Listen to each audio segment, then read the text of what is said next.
matapos na opisyal ng ibibenta sa Ayala Land ng ABS-CBN Corporation ang ilang bahagi ng kanilang lupain sa Quezon City.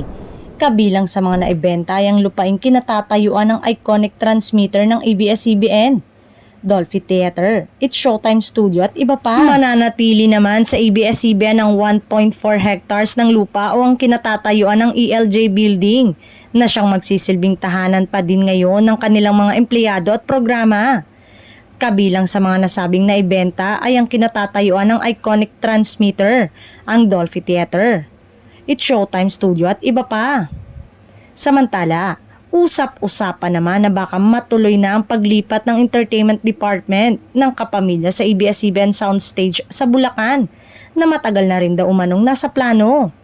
Mawawala man ang ABS-CBN Broadcasting Center. Nakaredy naman na ang ABS-CBN Horizon IT Park sa Bulacan.